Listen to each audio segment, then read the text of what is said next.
The future of money is a battle that's being waged right now. And depending on how this battle turns out is going to determine your future, your kids, and even your grandkids' future. So let's dig into this a little bit. So we have a big publication, a big piece of work put out just this week by the Bank of International Settlements, the BIS. Now, you might not know who the Bank of International Settlements is, the BIS. Most people don't. They are the central bank above the central banks. So, for example, in the United States, we have commercial banks, Wells Fargo, JP Morgan, Citibank, etc. And then over that, we have a central bank, the Federal Reserve. Well, then you have the Federal Reserve, the Bank of England, the Bank of Japan, etc. And then you have a central bank above that, which is, some think of the IMF, and above the IMF is the BIS. These are the old bankers that have had control over the world for a very long time. And of course, they have a lot to say about the future of money and the monetary system. And so this week, they put out a massive piece of guidance. I haven't even got through the whole thing. I'll come back at another time with a full breakdown of that. If you want me to, you can leave me a comment. Let me know about that, because it's a lot of work to get through that and put that together, and especially boil it down into a short video I can give to you. But one of the things that's important about the monetary system is they're starting to tell us what I've been saying is the quiet part out loud, the stuff that they would typically keep from you, the stuff that typically makes us be tinfoil hat conspiracy theorists. They're actually just telling us this stuff right up front today, and that's a little bit scary. So let's look at my screen. I'm going to show you what I'm talking about here. So here's the paper from the BIS talking about the future monetary system. Now, I want to jump into this video right here, and we'll look at this video real quick, and let's go ahead and play this. Trust in money remains the bedrock of stability. My main message today is simple.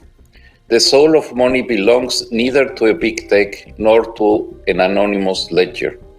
The soul of money is trust. And central banks have been and continue to be the institutions best placed to provide trust in the digital age. All right, so let's talk about that for a second.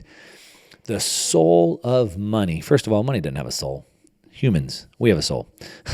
Money has no soul. Money is simply a tool that we use to help us exchange for goods and services that we want. That's it. It's a medium of exchange. So think it has a soul is completely ridiculous, and just shows how out of touch they are. However, he did say some stuff that was important, and he said that the soul of money is based on trust. And with that, I would definitely agree. It's based off of trust. All right. Think about trust. I've talked about this many times on my videos. Trust is very, very fragile. It's one of those things that you could start to be losing trust in a friend that you think is doing something behind your back, or a business partner that's embezzling from you, or a wife or a husband, boyfriend that's cheating on you. And you're losing trust. You're being suspicious. And then you find the evidence, and then trust is gone. And it doesn't just come back. Once it's gone, it's gone. And so what he's saying is that the soul of money is based off of trust, and so money takes trust. We have to trust that if I give you my good for this money, I have to trust that somebody will take that money from me at another time. We can see when trust is lost in the money, like in Venezuela, where the money has lost its value so fast that people don't even pick up the money off the street. It's literally laying in the street. It's something Ludwig von Mises, the father of the Austrian School of Economics, talks about in the crack up boom. And he says that then suddenly people realize that the money is intentionally being devalued continuously. And then they no longer trust it, he says. And then they're trying to get rid of the money as fast as they can.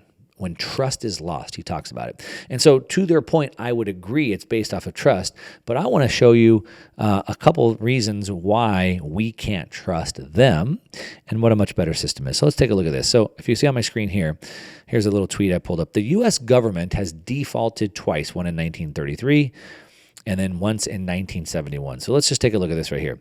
You maybe don't know this, but the Federal Reserve was created in 1913. They created both the Federal Reserve and the IRS at the same time. Interesting, isn't that? Let me tell you why.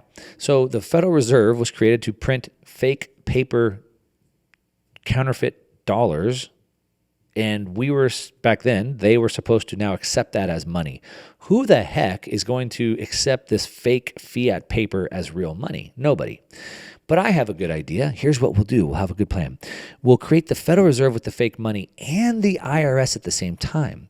And then what the IRS will do is we're going to pass a rule that says that you have to spend all year going around and collecting these fake counterfeit pieces of money just so you can return them to us at the end of the year. Oh, and if you don't, by the way, you're going to jail. And so they did that. So in 1913, they started printing all this fake paper, and we were supposed to go capture it and send it back to them at the end of the year.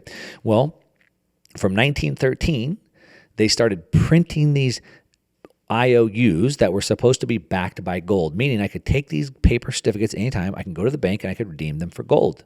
The problem is that from 1913 to 1933, they printed way too many of these paper gold certificates. So back to the BIS saying it's based on trust. Sure, we trusted the banks and we put our gold in the banks. We trusted them. We gave it all to them. We trusted them to use these paper certificates that were supposed to be backed by gold.